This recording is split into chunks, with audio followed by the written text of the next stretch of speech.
Bentrovati in un nuovo episodio dell'Antro Esoterico.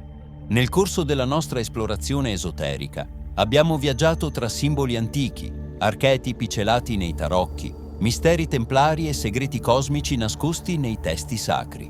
Oggi ci addentreremo in una narrazione ancora più antica, più profonda, forse la vera origine della nostra civiltà. Cosa accadde prima delle religioni, prima dei templi, prima persino della storia scritta? In questo episodio scopriremo il sorprendente legame tra i vigilanti, i Nefilim, gli Anunnaki e il misterioso libro di Enoch, censurato dalla storia ufficiale, ma custodito nei frammenti del tempo. Se ti appassionano le connessioni tra mito, spiritualità e conoscenza dimenticata, questo viaggio fa per te. Iscriviti ora al canale, attiva la campanella e unisciti a noi nel riscoprire ciò che è stato perduto. Siamo semplici amanti del sapere nascosto, non un gruppo iniziatico, ma anime in cammino alla ricerca delle verità più profonde. Nel calpestare il nostro pianeta, la nostra storia è stata scritta dagli appunti dei vincitori, del loro potere e della loro influenza nei secoli.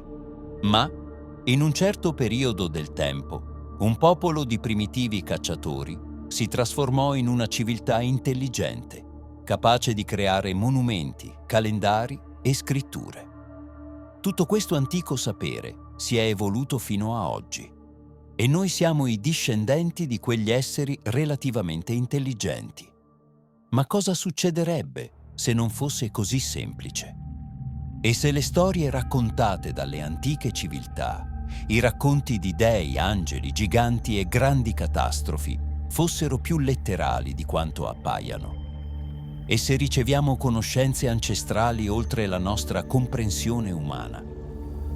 Osservando con attenzione, emergono dettagli che improvvisamente rivelano un'intera storia alternativa della razza umana, una conoscenza completamente contraria alla versione convenzionale e alla storia che ci è stata insegnata.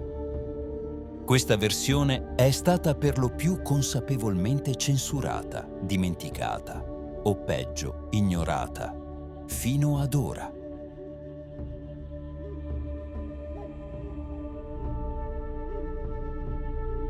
All'inizio del 1946, nella zona oggi conosciuta come Cisgiordania, un gruppo di adolescenti beduini badava alle loro pecore e capre nei pressi dell'antico insediamento di Qumran. Per passare il tempo, lanciavano pietre sparse sul terreno desertico e irregolare. Quando una di queste colpì il lato nascosto di una grotta, gli adolescenti udirono un forte rumore di rottura echeggiare all'interno. Spinti dalla curiosità, seppur impauriti, decisero di entrare. Scoprirono una collezione di grandi recipienti d'argilla. Senza rendersene conto, avevano appena fatto una delle più importanti scoperte storiche.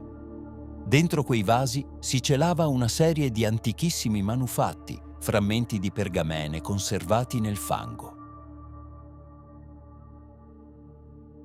Più tardi, archeologi, storici e cercatori di tesori trovarono altri frammenti in 10 grotte vicine, portando il totale dei manoscritti ritrovati a quasi 900. Questi documenti diventarono noti come rotoli del Mar Morto.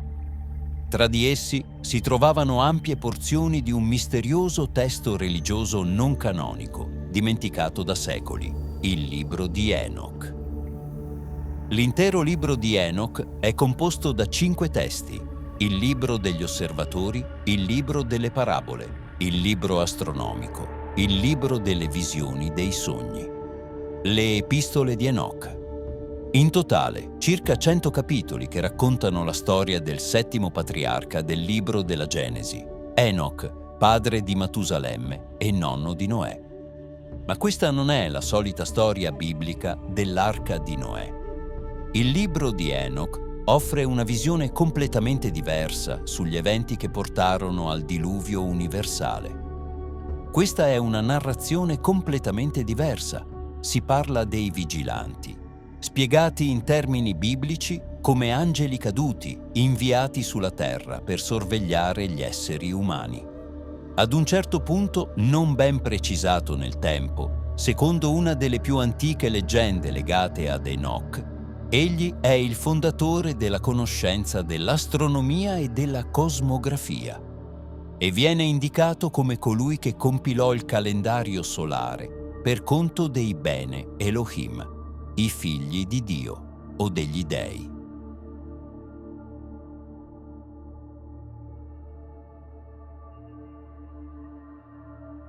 Si dice che centinaia di questi esseri discesero sulla terra, precisamente sul monte Hermon, un luogo sacro per i Cananei e anche per gli Ebrei che successivamente vi si stabilirono. Sui suoi pendii nel corso dei secoli vennero eretti santuari dedicati a Baal, Zeus, Helios, Pan e alla dea Astarte. Il termine vigilante si riferisce a coloro che osservano, che non dormono, che vegliano.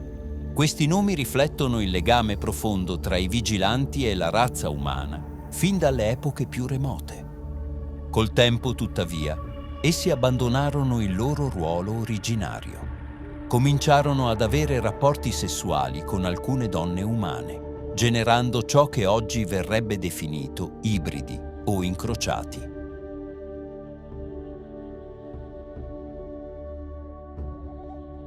Il libro di Enoch descrive questi esseri come i Nefilim, figli del rapporto tra vigilanti e donne. Questi Nefilim sono descritti come giganti selvaggi che minacciavano e devastavano l'umanità.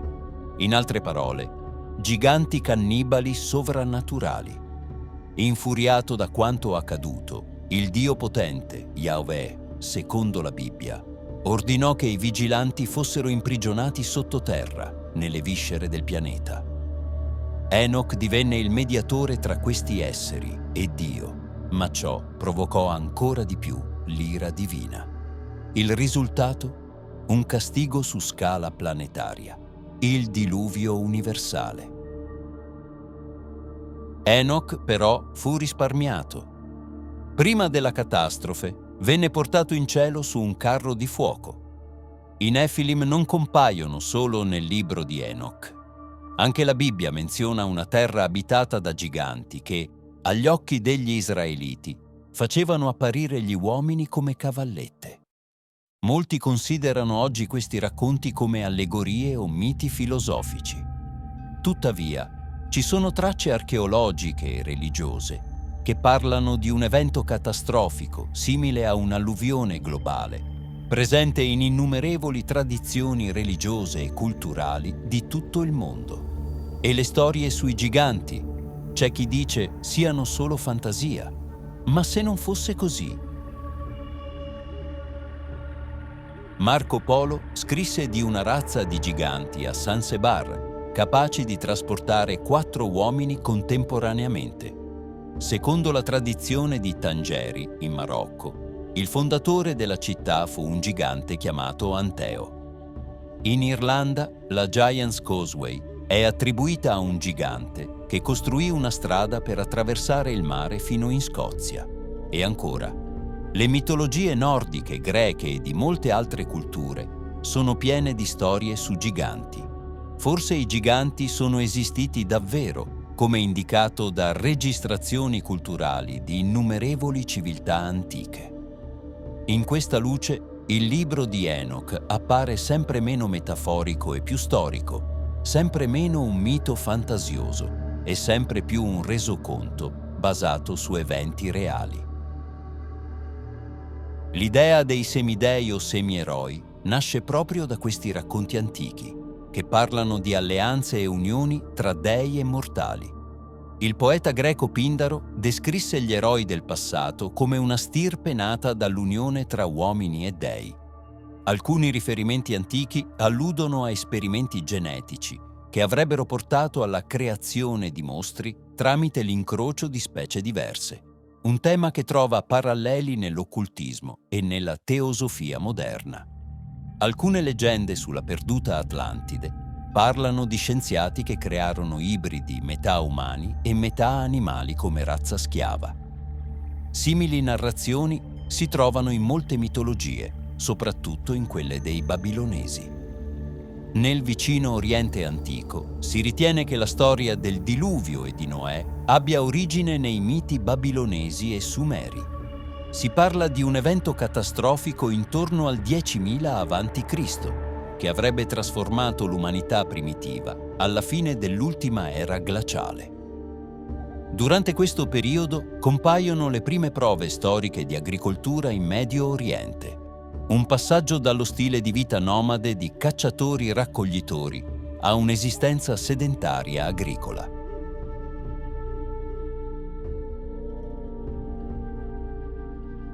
Per secoli il libro di Enoch è stato una parte importante delle tradizioni religiose cristiane ed ebraiche. Molte sette lo accettavano come scrittura sacra e alcuni sostengono addirittura che abbia ispirato la Genesi, data la quantità di parallelismi con essa. Ma allora, perché il libro di Enoch non è incluso nella Bibbia? Per rispondere, dobbiamo tornare ai primi secoli dopo la morte di Cristo, prima che fossero stabiliti i 39 libri dell'Antico Testamento ed i 27 del Nuovo Testamento.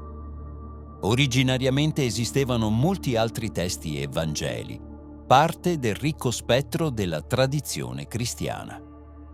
Con l'espansione del cristianesimo, la Chiesa primitiva iniziò a selezionare cosa considerare ispirato e cosa no. Per garantire unità di dottrina, si rese necessario creare un canone ufficiale. Nel libro Il Codice da Vinci, John Brown descrive questa canonizzazione come un evento controverso avvenuto nel Concilio di Nicea, nel IV secolo, sotto l'imperatore Costantino. Tuttavia, storicamente questo non è corretto. Il Concilio di Nicea non stabilì il canone biblico. Questo processo fu più lungo e complesso, svolgendosi tra il I ed il IV secolo. Durante questi secoli, i testi ritenuti scomodi o pericolosi furono esclusi e gli oppositori etichettati come eretici. Ma perché qualcosa di così significativo come il libro di Enoch fu lasciato fuori?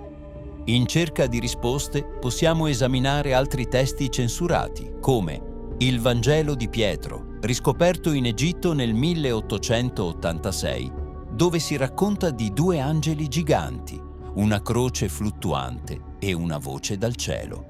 Il Vangelo di Maria, in cui Maria Maddalena è descritta come discepola amata di Gesù, forse persino sua moglie. In questo Vangelo, Pietro chiede perché dovrebbero ascoltare Maria. Matteo risponde: «Se il Salvatore l'ha resa degna, chi sei tu per rifiutarla? Lui la conosce bene, ecco perché l'ama più di noi». Sebbene censurato e dimenticato, il libro di Enoch non è mai davvero scomparso. Dietro le sue storie c'è qualcosa di più profondo, che va oltre il conosciuto. Indipendentemente dal fatto che faccia parte o meno del canone cristiano, gli antichi greci credevano che Enoch e il dio della saggezza Hermes fossero la stessa persona. Ma chi era Enoch per le tradizioni ebraiche più antiche? Secondo gli ebrei dell'antichità, Enoch fu un re tra gli uomini, che regnò per 243 anni, dotato di straordinaria saggezza, al punto che tutti si rivolgevano a lui per consigli. Per gli antichi egizi, Enoch fu il costruttore della Grande Piramide. Lo storico e geografo Tacito scrisse che Enoch era conosciuto in diverse città con 4 nomi differenti. Per gli arabi, Enoch era chiamato Idris, che significa saggio o antenato. In teologia ebraica e cristiana, Enoch è considerato il 7° patriarca da Adamo, uno dei 10 antichi padri prima del diluvio. Fu il padre di Matusalemme, che secondo la Bibbia visse fino all'età di 969 anni. Nel libro della Genesi, Enoch viene menzionato fino a 5 volte e in uno dei passi si legge: Enoch camminava con Dio, poi scomparve perché Dio lo prese con sé. Il nome Enoch in ebraico non significa soltanto iniziato o illuminato, ma anche colui che conosce. E l'iniziato fa proprio questo. fa in modo che la sua conoscenza non scompaia senza lasciare traccia. E gli esempi potrebbero continuare. Ci si chiede, perché Enoch compare nelle tradizioni di quasi tutte le civiltà antiche?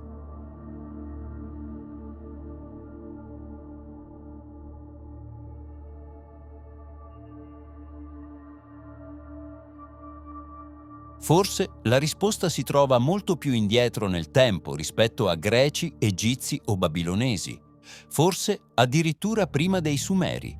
Secondo i testi sumeri, la Terra fu visitata in un lontanissimo passato da un gruppo di esseri soprannaturali. Questi visitatori, nella tradizione sumera, venivano descritti in modo sorprendentemente simile ai vigilanti del libro di Enoch. Ma mentre Enoch parla di vigilanti, i Sumeri li chiamavano Anunnaki, che significa coloro che dal cielo discesero sulla terra. Per i Sumeri, gli Anunnaki erano considerati dei. Secondo pensatori moderni come Zechariah Sitchin, si tratterebbe in realtà di un'antica razza di esseri extraterrestri. Curiosamente, nei testi sumero-babilonesi, gli Anunnaki si accoppiarono con gli esseri umani, proprio come fecero i vigilanti. E da questa unione nacque una razza ibrida, conosciuta come Nefilim, gli stessi dei del libro di Enoch. Gli Anunnaki, arrabbiati per lo stato della terra, causarono un grande diluvio. È la stessa storia, raccontata in modo leggermente diverso. E come ben sappiamo, non è la forma che conta, ma il contenuto. A questo punto, il libro di Enoch, insieme ad altre antiche tradizioni, potrebbe essere una rielaborazione della più antica storia sumera degli Anunnaki. Oppure è possibile che nel tempo la stessa storia sia stata distorta e rimodellata, fino ad arrivare a noi oggi sotto forme religiose diverse. Non solo il libro di Enoch è scritto in prima persona, ma l'autore ribadisce più volte di essere lui stesso Enoch, come se avesse timore che i futuri lettori non lo capissero. Nel primo mese, il primo giorno dell'anno 365, io, Enoch, ero solo nella mia casa, quando mi apparvero due uomini alti, come mai avevo visto sulla terra. Consideriamo la rivoluzione agricola, iniziata attorno al 10.000 a.C., durante la quale gli esseri umani passarono da uno stile di vita nomade alla domesticazione e all'agricoltura di sopravvivenza. Secondo i dati storici, già nel 9500 a.C. venivano coltivati orzo, grano, segale, avena, piselli e lenticchie, proprio nei territori che oggi corrispondono al Kurdistan. In quel periodo vennero addomesticate anche le capre. Curiosamente, il popolo curdo si considera discendente dei figli di Yen, o figli degli spiriti, un antico riferimento culturale all'ibridazione tra gli Anunnaki e le donne umane.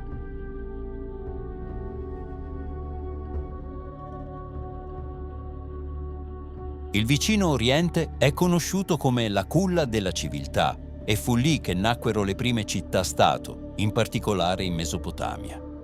I primi abitanti della regione, i Sumeri e gli Accadi, svilupparono la prima lingua scritta, lo studio dell'astronomia e biblioteche organizzate. Furono poi seguiti da babilonesi e assiri. Tutte queste civiltà raccontano storie di dei discesi sulla terra, che insegnarono loro le arti e la conoscenza. In un passaggio del libro di Enoch, Enoch stesso descrive i misteri del fulmine e del tuono. Alcuni suggeriscono che questo alluda ai misteri dell'energia e dell'elettricità. Quando si parla di elettricità, non si può non citare Nikola Tesla, che disse: «Se vuoi scoprire i segreti dell'universo, pensa in termini di energia, frequenza e vibrazione». Può sembrare ridicolo, difficile da credere, ma storie come quelle dei vigilanti, degli Anunnaki e dei giganti Nefilim sono forse state dimenticate, ignorate o deliberatamente rimosse dal pantheon delle antiche civiltà. Il libro di Enoch, il Vangelo di Maria e quello di Tommaso furono esclusi dal canone biblico, forse proprio perché cambiano radicalmente la nostra comprensione della storia umana. Offrono una nuova prospettiva, dimenticata, forse addirittura scomoda, ma forse non sono stati completamente cancellati. Basta osservare una delle storie più celebri dell'umanità, quella di Adamo, Eva e il giardino dell'Eden. Se letta non in chiave letterale o religiosa, ma come allegoria metaforica, emergono sorprendenti parallelismi. Nel libro di Enoch, Dio crea i vigilanti per vegliare sulla terra. Così, nel giardino dell'Eden, dalla costola di Adamo viene creata Eva e insieme si riproducono, un'allusione all'unione tra vigilanti e donne umane. Adamo ed Eva potevano mangiare ogni frutto, tranne quello dell'albero della conoscenza. Naturalmente assaporano proprio quel frutto proibito. Questo atto simboleggia l'acquisizione della conoscenza portata dai vigilanti, una conoscenza troppo avanzata per la mente umana dell'epoca. Quando Adamo ed Eva prendono coscienza, scoprono la loro nudità e si coprono, la consapevolezza del vaso del potere, la Kundalini, che può essere risvegliata attraverso l'energia sessuale, anche non riproduttiva. L'albero della vita rappresenta il ciclo di nascita, morte e reincarnazione delle anime umane nel corpo fisico. Se leggiamo la storia di Adamo ed Eva in questa ottica, diventa evidente la somiglianza con il libro di Enoch e altre narrazioni antiche.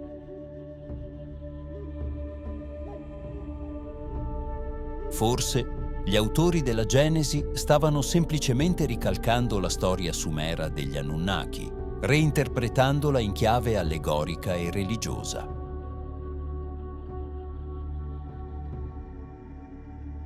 In questo modo, la vera storia dell'umanità può continuare a esistere, anche se sotto altre forme, e anche se diversa, ci ricorda, affinché un giorno possiamo ricordare chi siamo veramente, non in senso umano, ma attraverso la linea di vita cosmica.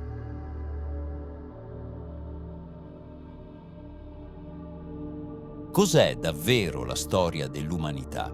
È quella che conosciamo dai libri ufficiali? O è qualcosa di più profondo, di più incredibile? Qualcosa dimenticato? Forse le risposte sono davanti ai nostri occhi da sempre. Vi ringraziamo per essere stati con noi fino alla fine. A presto, viaggiatori dell'anima.